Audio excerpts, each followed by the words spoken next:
Come to the next formula, और वो next formula है आपका टेबल स्पीड का। वो नेक्स्ट फॉर्मूला क्या है आपका? टेबल स्पीड का। किसका? टेबल स्पीड का। टेबल स्पीड का देखिए क्या फॉर्मूला होता है, ये बहुत ही इजी है। देखिए table speed, table speed, table speed क्या होती है? Table speed will be equals to BLU multiply with frequency, multiply with frequency. देखिए BLU का मतलब क्या होता है? mm पर पल्स की 1 पल्स में आपकी टेबल कितना आगे ट्रेवल कर रही है, that is your BLU, that is your BLU। Frequency मतलब क्या होता है? पल्सेस की फ्रीक्वेंसी। किसकी फ्रीक्वेंसी? पल्सेस की frequency. So what is the frequency? Frequency is the pulse, frequency is the pulse पर मिनट, पल्स पर मिनट। तो टेबल स्पीड की यूनिट क्या हो जाएगी? mm per minute. Table speed की यूनिट क्या हो जाएगी? mm per minute. अब मुझे एक आप बात बताइए कि ये जो टेबल स्पीड है ये किस पर डिपेंड करती है? ये जो आपकी टेबल स्पीड है, टेबल स्पीड है, it is the function of BLU and frequency. ये किस पर डिपेंड करती है? BLU पर और फ्रीक्वेंसी पर। अब मैं आपसे पूछता हूं BLU, BLU किस पर डिपेंड करता है? BLU डिपेंड करता है आपका स्टेप एंगल पर, स्टेप एंगल पर और पिच पर।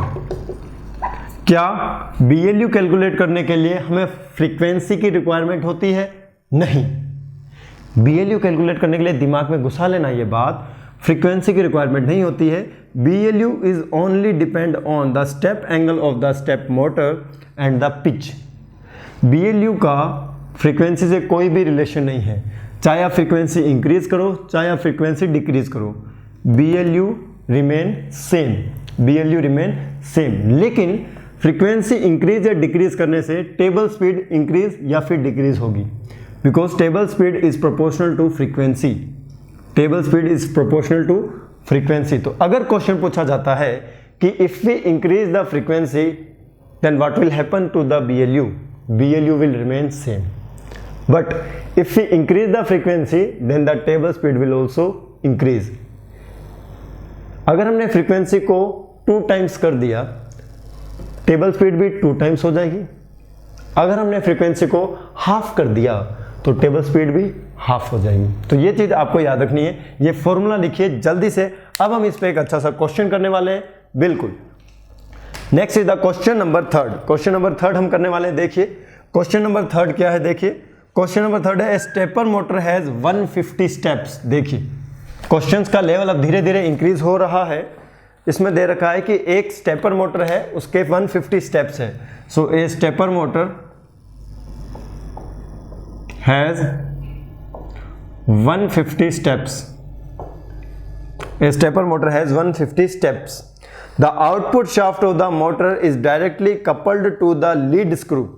The output shaft of the motor is directly coupled to the lead screw of pitch 4 mm. So pitch is given as a 4 mm, which drives the table. Good. If the frequency of the pulses supplied is 200 Hz, if the frequency of the pulses supplied is 200 Hz, so this will be the frequency of the pulses in Hz. Hz का मतलब क्या होता है? It will be 200 pulse per second। ठीक है, Hz मतलब होता है पर second. The table speed in mm per minute, so it is asking the table speed। अब वीडियो को पॉज कीजिए और टेबल स्पीड निकालिए mm पर मिनट में। जल्दी से वीडियो को पॉज कीजिए और टेबल स्पीड निकालिए mm पर मिनट में। आई होप आपने निकाल लिया होगा। अब मैं इस क्वेश्चन को सॉल्व करने वाला हूं। क्या करने वाला हूं? क्वेश्चन को सॉल्व करने वाला हूं। देखिए देखिए 150 स्टेप्स में कितना आगे बढ़ेंगे हम? 4 mm, यानी 150 पल्स में हम कितना आगे बढ़ेंगे? 4 mm। 1 पल्स में हम कितना आगे बढ़ेंगे? 4 divided by 150 mm, so this will be the BLU। अब ये किस में पूछ रहा है? मिनट में पूछ रहा है। सो फ्रीक्वेंसी क्या है आपकी? 200 pulse per second, 200 pulse per second. Now come to the next point that कि जो 60 सेकेंड होते हैं वो किसके इक्वल होते हैं? 1 मिनट के। तो 1 सेकेंड किसके इक्वल होगा? 1/60 मिनट के। सो फ्रीक्वेंसी को चेंज कीजिए, 1 सेकेंड की जगह क्या लिख सकता हूं मैं? 1/60 minute, 1/60 minute. So the frequency will be 200 × 60 pulse पर मिनट। ये तो कॉमन सी चीज है कि 1 सेकेंड में 200 पल्स आ रहे हैं, तो 60 सेकेंड्स में कितने आएंगे? इसको 60 से हम मल्टीप्लाई कर देंगे। So this will be the frequency, this will be the frequency. Table speed की वैल्यू क्या होगी? Table speed will be equals to BLU into frequency. So what is the BLU? 4 divide by 150 into 200 into 60 and this will be in mm per minute, this will be in mm per minute. I hope यहां तक सबका आ रहा होगा, बिल्कुल आ रहा होगा।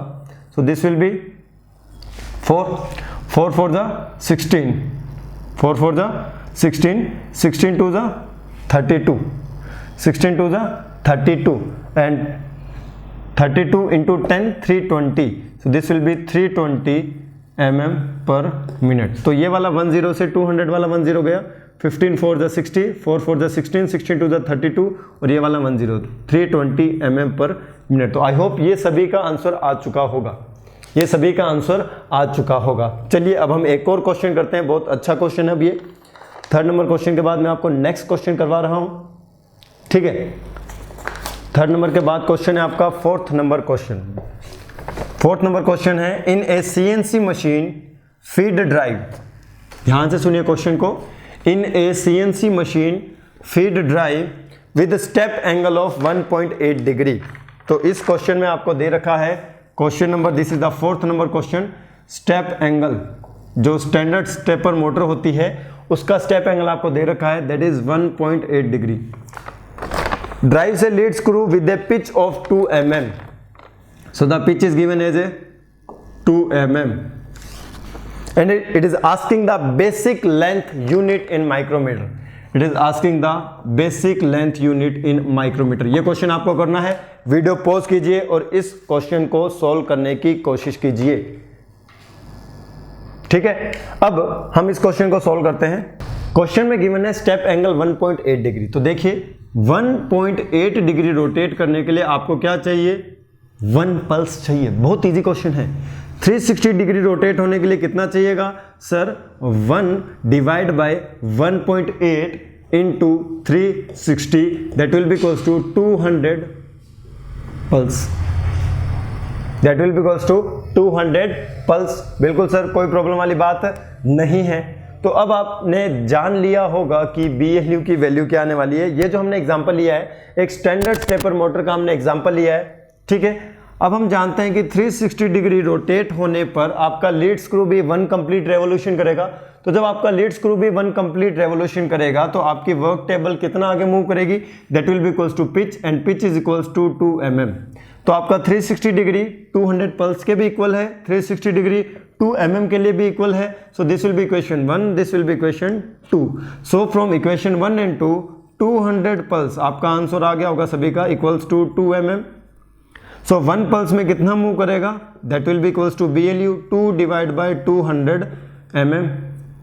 पूछ रहा किस में? पूछ रहा है आपका माइक्रोमीटर में। 1000 से मल्टीप्लाई कर लीजिए, 2 divide by 200 into 1000 micrometer, micrometer. So 2 will be cancel out, 2 to 2 cancel out, it will be 10 micrometer। So the answer will be 10 micrometer। Question number 4 का आंसर क्या होगा? 10 micrometer। Now come to the next question, that is the question number 5। That is the question number 5। Question number 5 में क्या है देखिए। Question number 5 आपको कह रहा है in a point to point open loop control a stepper motor rotating at 200 steps per revolution। A stepper motor is rotating at 200 steps in 1 revolution, in 1 revolution। It is given in the question। It drives a table through a lead screw of pitch 4 mm. So the pitch is given as a 4 mm and number of starts equals to 1.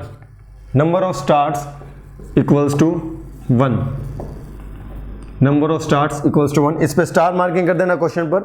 If the ratio of the output rotational speed to the input rotational speed, if the ratio of output rotational speed to the input rotational speed is 1/4, if the ratio of output rotational speed to the input rotational speed is 1/4, then calculate BLU. हमें BLU बताना है कि BLU क्या होगा. Output और input में ratio दे रखा है 1/4. 1/4. इसको आप क्वेश्चन को सॉल्व करने की कोशिश कीजिए, वीडियो पॉज कीजिए, उसके बाद आपको ये क्वेश्चन सॉल्व करना है. आई होप आप कुछ हद तक 50% आपने क्वेश्चन सबने सॉल्व कर लिया होगा, ठीक है. लेकिन इसका यूज कहाँ करना है, आउटपुट टू इनपुट, वो आपको समझ नहीं आ रहा होगा, ठीक है. तो देखिए मैं बताता हूँ आपने क्या किया होगा. आपने निकाला होगा 200 स्टेप्स 1 कंप्लीट रेवोल्यूशन, ठीक है. 200 स्टेप्स यहां लिखता हूं मैं. सो this will be the solution. 200 steps 1 revolution. तो यहां मैं लिख सकता हूं 200 पल्स 1 रेवोल्यूशन. और अगर स्टार्ट 1 है और पिच 4 mm है तो 4 mm is also equals to 1 revolution. 4 mm is also equals to 1 revolution. So this will be the input. So this will be the input. अब हम कैलकुलेट करने वाले हैं इनपुट. क्या कैलकुलेट करने वाले हैं? इनपुट कैलकुलेट करने वाले हैं, ठीक है. देखिए 200 पल्स ये सबका आ चुका होगा, that will be equals to 4 mm. So 1 pulse में कितना आगे मूव करेगा? It will be equals to 4 mm divided by 200. 4 mm divided by 200, ठीक है. अगर ये आपसे माइक्रोमीटर में पूछता है तो आपको किससे मल्टीप्लाई करना पड़ेगा? 1000 से. So it will be multiplied with 1000 and this will be converted into micrometer. This will be converted into micrometer. So this will be 5 and your 1 pulse will be equals to 20 micrometer. तो मतलब 1 pulse आने के बाद आपका lead screw rotate होगा 20 micrometer. लेकिन lead screw rotate होगा 20 micrometer, table उतना रोटेट नहीं होगी. आपका लीड स्क्रू तो देगा 20 माइक्रोमीटर लेकिन आउटपुट पर आपको 20 माइक्रोमीटर नहीं मिलेगा. So this will be the input. This will be the input. Now we have to calculate the output. So the ratio of output to the input is given as a 1/4. और अगर हमें calculate करना है output, so this will be equals to input divide by 4 and this will be equals to 20 divide by 4 and it will be equals to 5 micrometer. It will be equals to 5 micrometer. समझ रहे मेरी बात? हमने lead screw को तो 20 micrometer घुमाया लेकिन आपका जो वर्क टेबल है वो 20 माइक्रोमीटर आगे नहीं गया. लीड स्क्रू तो दे रहा है घूमने पर 20 माइक्रोमीटर लेकिन आपका टेबल उतना नहीं आगे बढ़ रहा है क्योंकि उन दोनों के बीच में कुछ गियरिंग अरेंजमेंट है. तो जो टेबल पर जो हमें आउटपुट मिल रहा है that will be the different due to the different gear ratio. अगर दोनों के बीच में गियर रेशियो 1 है तो लीड के बराबर हो जाएगा. लेकिन यहाँ पर गियर रेशियो क्या है आउटपुट और इनपुट का, वो है आपका 1/4. मतलब अगर आपका लीड स्क्रू 20 माइक्रोमीटर ऐसे रोटेट करके आगे बढ़ेगा तो उस कंडीशन में जो वर्क की जो टेबल होगी वो ओनली 5 माइक्रोमीटर आगे बढ़ेगी. तो लीड स्क्रू कितनी लीड दे रहा है? 20 माइक्रोमीटर, लेकिन आपका वर्क टेबल उससे कम आगे बढ़ रहा है. That is the output, that is your 5 micrometer. तो आई होप ये क्वेश्चन आपको समझ आ गया होगा. इस क्वेश्चन को आप टिक कर लेना. इस क्वेश्चन को आपको दोबारा करना है. Now come to the question number 6. क्या गिवन है क्वेश्चन नंबर 6 में? The table of CNC machine is driven by the lead screw which is rotated by a DC servo motor. A digital encoder emits 1000 pulses per second. 1000 pulses per second. Okay, and is mounted on a lead screw as a feedback device. Very good. If the lead screw pitch is 6 mm, so the value of the pitch is given as a 6 mm. and the motor rotates at 500 rpm and n is given as a 500 rpm. हमें निकालना है BLU. हमें क्या निकालना है? BLU. Second निकालना है हमें linear velocity of table. Second निकालना है हमें linear velocity of table. Third हमें निकालना है frequency of pulse generator. Frequency of pulse generator. Question को आप ध्यान से सुन लीजिएगा. लैंग्वेज में इसमें बहुत टिपिकल लैंग्वेज है ये. The table of CNC machine is driven by lead screw which is rotated by a DC servo motor. मतलब फीडबैक सिस्टम है, सर्वो मोटर है तो. ए डिजिटल इनकोडर आ गया feedback system. Emits, digital encoder emit कर रहा है comparator को 1000 पल्सेस पर सेकंड. मतलब उसको फील हो रहा है कि 1000 पल्सेस पर सेकंड आ रहे हैं और उतने ही 1000 पल्सेस पर सेकंड कंपैरेटर को भेज रहा हूं. And it is mounted on the lead screw. Lead screw पर यहां माउंटेड होता है, बिल्कुल सही, as a feedback device. If the lead screw pitch is 6 mm and motor rotates at 500 rpm, हमें BLU फाइंड आउट करना है, linear velocity of table find out करनी है. अगर फ्रीक्वेंसी भी पूछ रहा है, frequency of the pulse generator, तो कोई प्रॉब्लम वाली बात नहीं है. देखिए 1 रेवोल्यूशन पर मिनट में, 1 रेवोल्यूशन में कितना आगे रोटेट होगा? ये 6 mm आगे की तरफ बढ़ जाएगा. 1 रेवोल्यूशन होने के बाद आपका टेबल बढ़ जाएगा आगे 6 mm. तो 500 में कितना होगा? 500 रेवोल्यूशन में, 500 रेवोल्यूशन में हो जाएगा 6 × 500 mm. 6 × 500 mm. और ये 5 रेवोल्यूशंस आपके हो रहे हैं पर minute. So this will B minute, this will B minute. अब अगर आपसे पूछता है सेकंड में, तो हमें क्या करना पड़ेगा? मिनट को कन्वर्ट करना पड़ेगा सेकंड में. So this will be 500 revolution per minute equals to 6 × 500 mm. और 1 मिनट में कितने सेकंड होते हैं? 60 second. So this will B 10 0 to 0. This will B 50 mm पर second. This will B 50 mm पर सेकंड. तो ये आपका क्या आंसर आ जाएगा? ये आपका क्या आंसर आ जाएगा? ये आपका आंसर आ जाएगा टेबल स्पीड. ये आपका आंसर किसका आ गया है? टेबल स्पीड का आ चुका है. बिल्कुल क्लियर है? हाँ बिल्कुल क्लियर है. अगर ये mm पर मिनट में पूछता तो 6 × 5000, 3000 mm पर मिनट. अगर ये आपसे मीटर पर मिनट में पूछता तो 3000 mm मतलब 3 मीटर पर मिनट. तो जिस भी यूनिट में पूछा है आप उस यूनिट में इसको आप कैलकुलेट कर सकते हो. अगर आपको मीटर पर मिनट में पूछा है उसमें कैलकुलेट कीजिए, मीटर पर सेकंड में पूछा है उसमें कैलकुलेट कीजिए, mm पर सेकंड में पूछा है उसमें कैलकुलेट कीजिए, mm पर मिनट में पूछा है उसको कैलकुलेट कीजिए. तो according to the given units in the question, कि क्वेश्चन में कौन से यूनिट में वो पूछ रहा है उसमें हमें कैलकुलेट करना है. Now come to the BLU, कि BLU की वैल्यू क्या होगी. देखिए BLU की वैल्यू क्या होगी.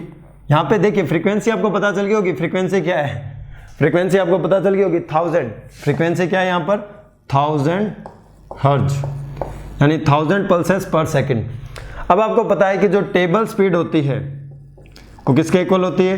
टेबल स्पीड किसके इक्वल होती है? Table speed will be equals to the frequency into BLU. So this will be equals to BLU into frequency. यहां से BLU की वैल्यू कैलकुलेट कीजिए. BLU की वैल्यू क्या आएगी? BLU की वैल्यू आएगी आपके table speed divide by frequency. Table speed divide by frequency. तो यहां पर आप BLU की वैल्यू कैलकुलेट कर सकते हो. आपके पास टेबल स्पीड है, आपके पास फ्रीक्वेंसी है, आप इसकी वैल्यू mm में कैलकुलेट कर सकते हो, आप इसकी वैल्यू माइक्रोमीटर में भी कैलकुलेट कर सकते हो. ये कैलकुलेट आपको करना है, ये चीज कैलकुलेट अब आपको करनी है. ठीक है. So now come to the question number 7. Question number 7 क्या है? ध्यान से सुनिएगा. Question number 7, the function of CNC machine interpolator is. तो ये एक ऑब्जेक्टिव टाइप क्वेश्चन है, न्यूमेरिकल क्वेश्चन नहीं है. तो इस क्वेश्चन को ध्यान से पढ़िए. क्वेश्चन नंबर 7 क्या है? The function of CNC machine interpolator is. CNC machine interpolator is, इसका फंक्शन क्या होता है? The function of CNC machine interpolator is, option A is given as a control spindle speed, control spindle speed. ध्यान से देखिए इस question को। B option आपको गिवन है परफॉर्म मिशेलनेस फंक्शन। सी आपका ऑप्शन गिवन है coordinate feed rates of axis, coordinate feed rates of axis.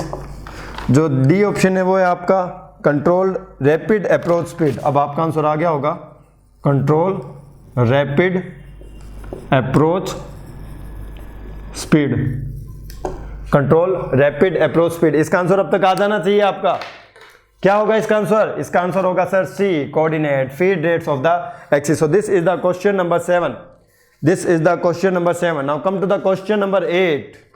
Question number 8 पर आइए, ये ध्यान से सुनना है। Question number 8, in a open loop CNC drilling machine, open loop CNC drilling machine the stepper, तो ओपन लूप में हम स्टेपर यूज करते हैं। The stepper produces 200 angular steps. So the question number 8 में दे रखा है 200 angular steps and drives a table along x-axis using a lead screw of pitch 4 mm. So pitch is given as a 4 mm. If the frequency of the pulse generator is doubled, is twice of f, then what will the value of BLU? यदि हमने frequency को double कर दिया, what will be the value of BLU? It will be doubled, B है halved, C है remain same, C है remain same and D है become 0। यह क्वेश्चन आपको बताना है कि अगर हम फ्रीक्वेंसी को डबल कर देते हैं तो BLU पर क्या इफेक्ट आता है, BLU पर क्या इफेक्ट आता है, यह चीज आपको बतानी है। ठीक है, तो अब तक सबका आंसर आ चुका होगा, अब तक सबका आंसर आ जाना चाहिए। बिल्कुल BLU पर कोई भी इफेक्ट नहीं आएगा। देखिए ऐसे क्वेश्चन आते हैं, रिमेन सेम, BLU पर कोई भी इफेक्ट नहीं आता है। ठीक है, now come to the type of the feedback system. काफी क्वेश्चंस कर लिए अब हमने, अब थोड़ा सा और पढ़ाई कर लेते हैं, फिर और क्वेश्चन हम करेंगे। तो अब जो मैं आपको नेक्स्ट पॉइंट बताने वाला हूं that is your types of feedback system, types of feedback system. तो देखिए फीडबैक सिस्टम किस टाइप्स का होता है। फीडबैक सिस्टम कहां यूज में लिया जाता है? जहां आपको कंपेयर करना हो एक्चुअल वैल्यू और ट्रू वैल्यू में, और कुछ अगर हमें एडजस्टमेंट चाहिए तो हम कुछ एडजस्टमेंट कर सके इनपुट में, वहां पर हम फीडबैक सिस्टम यूज में लेते हैं। ठीक है, वहां पर हम क्या यूज में लेते हैं? Feedback system. और वो फीडबैक सिस्टम होता है ना, वो कितने टाइप्स का होता है उसकी बात हम करने वाले हैं। आपका जो फीडबैक सिस्टम होता है वो 2 टाइप्स का होता है। एक होता है आपका direct feedback system, direct feedback system. दूसरा होता है आपका इनडायरेक्ट फीडबैक सिस्टम। दूसरा क्या होता है आपका? Indirect feedback system. ठीक है, तो इन दोनों को समझने के लिए हम एक ही डायग्राम बनाएंगे और उसमें हमें वो बिल्कुल पूरा का पूरा समझ आ जाएगा। देखिए यहां पर होता है आपके पल्स जनरेटर। कौन होता है आपके? Pulse generator. Pulse generator pulse को प्रोड्यूस करके आपको भेजता है ड्राइव्स को, और वो ड्राइव क्या करती है? इलेक्ट्रिक मोटर को रोटेट करती है। इलेक्ट्रिक मोटर मत लिखिए, सिर्फ मोटर लिख लीजिए। सिर्फ क्या लिख लीजिए? मोटर ही लिख लीजिए, इलेक्ट्रिक मोटर ना लिखिए। ठीक है, उसके बाद आपके आगे होता है टेबल। आगे क्या होता है यहां पर? Table. This is just block diagram, पूरा नहीं बना रहा हूं मैं, this is just a block diagram. Pulse generator pulse produce करके ड्राइव को सेंड करता है, ड्राइव मोटर को सेंड करती है, मोटर रोटेट होती है, आगे टेबल होता है, टेबल आगे फीड हो जाता है। ठीक है, आगे की तरफ बढ़ता है। उसके बाद क्या होता है? देखिए आपके पास एक होता है फीडबैक सिस्टम, नीचे की तरफ होता है आपके यहाँ फीडबैक, कि आपको क्या लेना है? फीडबैक लेना है। आप जो फीडबैक सिस्टम यूज में ले रहे हो वो 2 तरीके से हो सकते हैं। देखिए आपको जो फीडबैक चाहिए वो आप 2 तरीके से ले सकते हो। कैसे ले सकते हैं सर? या तो आप फीडबैक ले लीजिए कि टेबल से, कि टेबल ने कितना मूवमेंट किया, या फीडबैक ले लीजिए कि मोटर की शाफ्ट कितना रोटेट हुई। दो तरीके से आप फीडबैक ले सकते हो। आप देख लीजिए कि टेबल ने कितना मूवमेंट किया, या फिर आप देख लीजिए मोटर ने शाफ्ट को कितना रोटेट किया, मोटर ने शाफ्ट को कितना रोटेट किया। तो आप यहां से भी फीडबैक ले सकते हो, मोटर से भी फीडबैक ले सकते हो।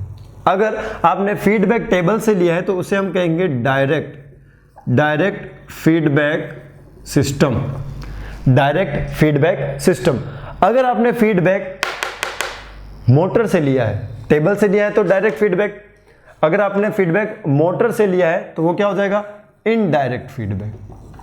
क्या हो जाएगा, इनडायरेक्ट फीडबैक। और फीडबैक लेने के बाद हम क्या करते हैं, फीडबैक लेने के बाद हम कंपेयर करते हैं between the actual value and the true value, between the actual value and true value.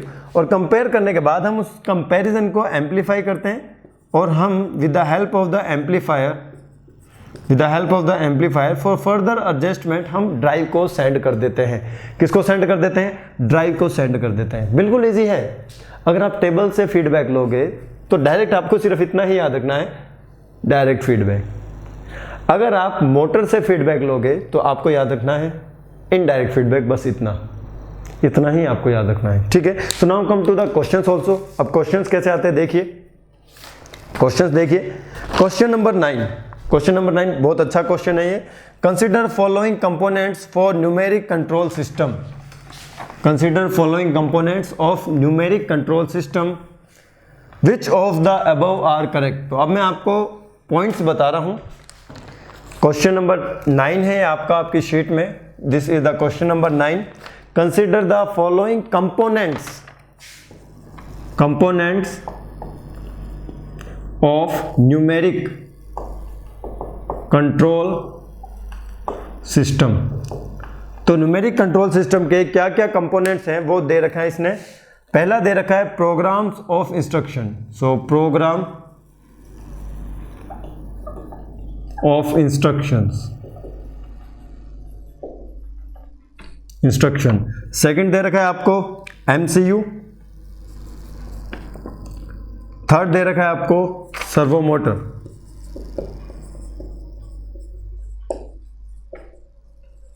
ये पूछ रहा है which of the following are the components of the numeric control system.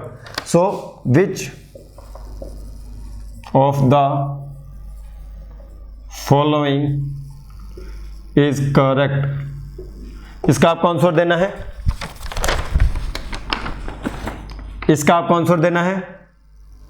Options में दे देता हूं 1, 2 एंड 3। ऑप्शन भी दे देता हूं मैं आपको 2, 3। ऑप्शन सी दे देता हूं मैं आपको 1, 3 और ऑप्शन डी में आपको दे देता हूं 1 एंड 2। इसका आंसर आपको देना है। बहुत अच्छा क्वेश्चन है, आसान लग रहा होगा लेकिन अभी फंसने वाले हो, मुझे पता है इस क्वेश्चन में आप फंसोगे। ध्यान से सुनना इस क्वेश्चन को। ये क्वेश्चन में पूछा क्या है वो देखिए,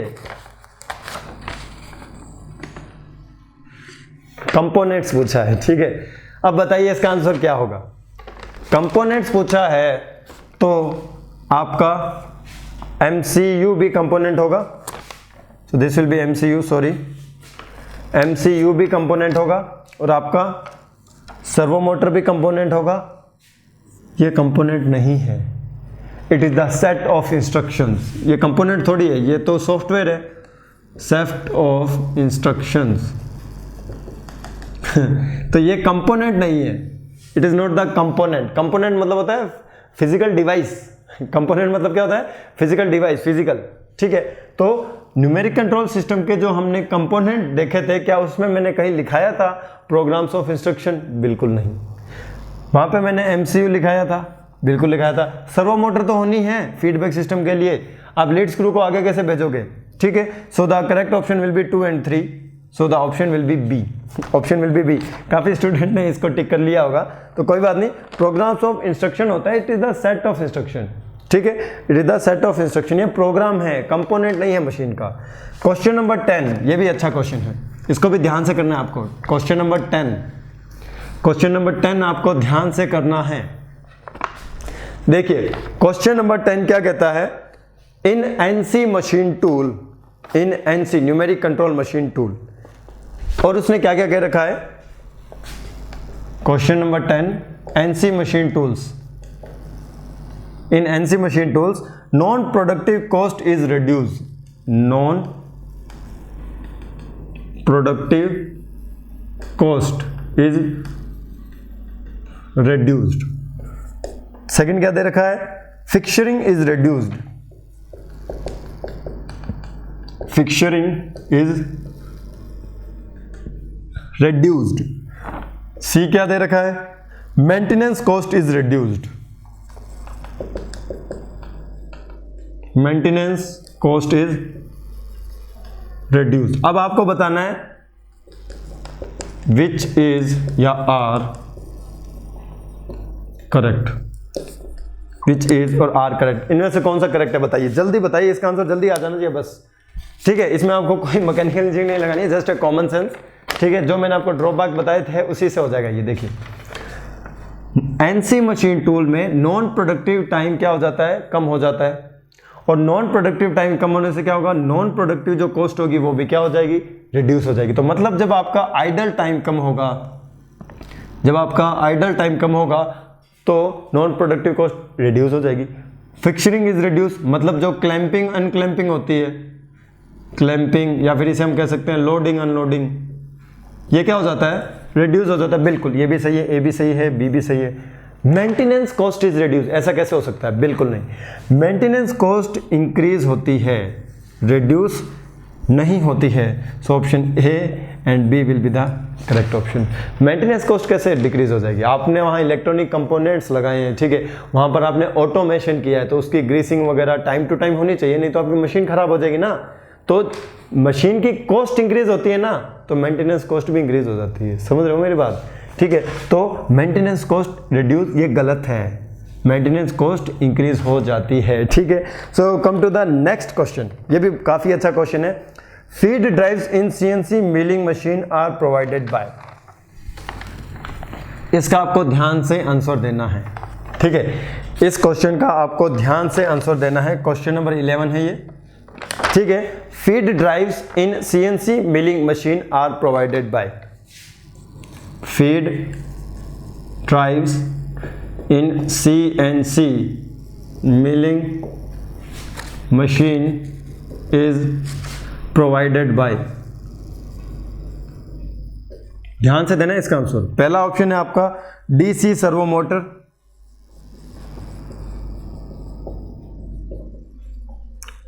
ऑप्शन बी है आपका स्टेपर मोटर,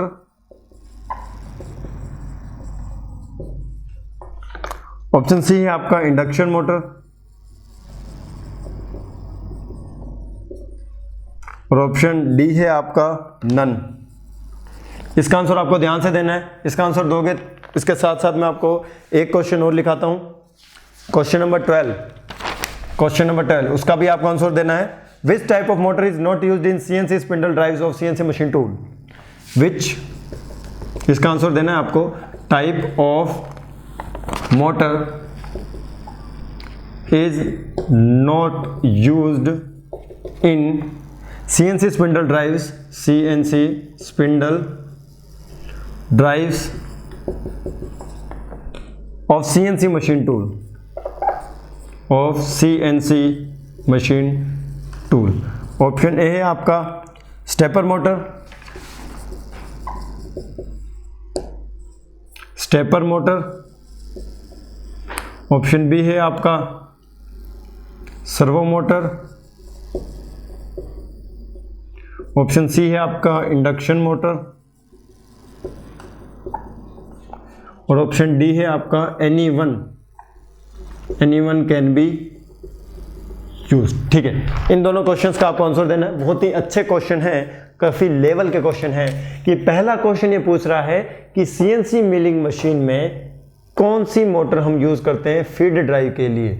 दूसरा क्वेश्चन ये पूछ रहा है कि कौन सी मशीन हम सीएनसी मशीन टूल में यूज में नहीं लेते हैं स्पिंडल ड्राइव के लिए, स्पिंडल ड्राइव के लिए, किसके लिए, यहां पर फीड ड्राइव के लिए, ठीक है। और यहां पर पूछ रहा है आपका यूज पूछ रहा है, ठीक है, प्रोवाइडेड बाय यूज पूछ रहा है, यहां पूछ रहा है नॉट यूज्ड, यहां पूछ रहा है नॉट यूज्ड। इसका आंसर आपका आ गया होगा सर इंडक्शन मोटर का हम यूज नहीं करते हैं। इसका आंसर क्या होगा बताइए, जल्दी बता दीजिए इसका आंसर। ठीक है, आप कंफ्यूज हो रहे होंगे दो ऑप्शन में, मुझे पता है। ठीक है, क्योंकि इंडक्शन मोटर तो यूज होती नहीं है, इंडक्शन मोटर यूज नहीं होती है। यहां भी यही पूछ रहा है कौन सी यूज नहीं होती है, तो कौन सी नहीं होती है, इंडक्शन मोटर यूज नहीं होती है। ठीक है, तो अगर सी डी भी नहीं होगा, इन दोनों में आप कंफ्यूज हो, इन दोनों में आप क्या हो, कंफ्यूज। तो कौन सी हम यूज में लेते हैं, सीएनसी है। हम प्रेफर करेंगे डीसी सर्वो मोटर को। किसको प्रेफर करेंगे, डीसी सर्वो मोटर को, for as a feedback mechanism, for as a feedback mechanism. तो आई होप आपको यहां तक जो हमने पढ़ा है बीएलयू वगैरह वो सब समझ आ चुका होगा।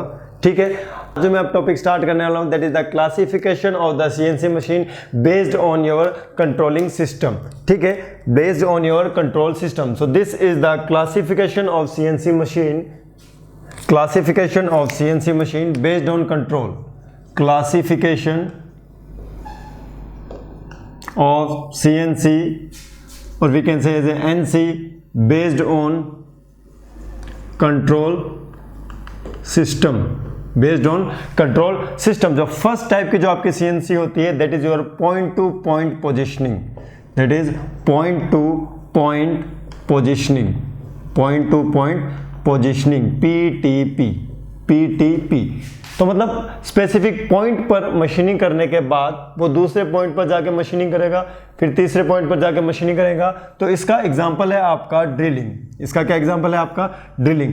ड्रिलिंग में क्या होगा, आपका पर्टिकुलर एक पॉइंट पर होल प्रोड्यूस करने के बाद उसके बाद आपका जो कटर होगा, मिल जो आपका कटर होगा वो दूसरे पॉइंट पर चला जाएगा, उसके बाद वो नेक्स्ट पॉइंट पर जाएगा, उसके बाद वो नेक्स्ट पॉइंट पर जाएगा।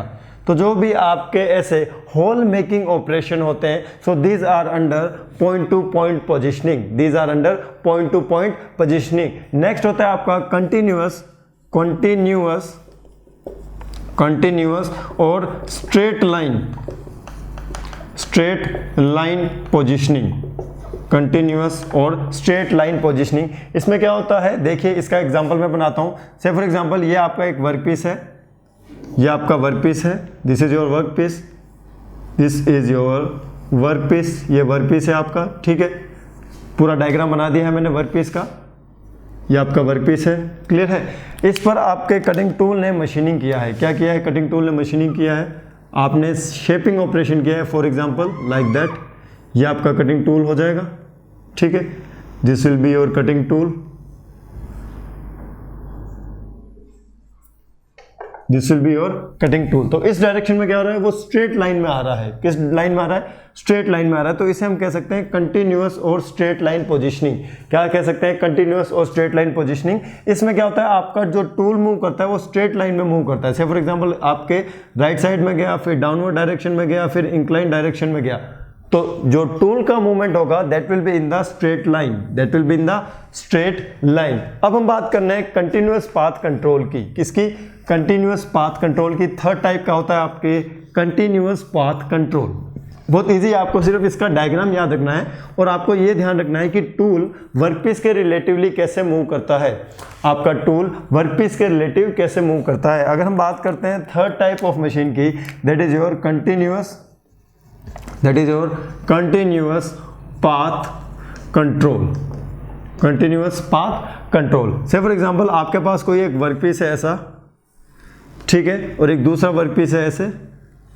आपने इन दोनों में क्या कर दिया है, वेल्डिंग कर लिया है। से फॉर एग्जांपल यहाँ पर आपने क्या कर दिया है, इसका वेल्डिंग कर दिया है।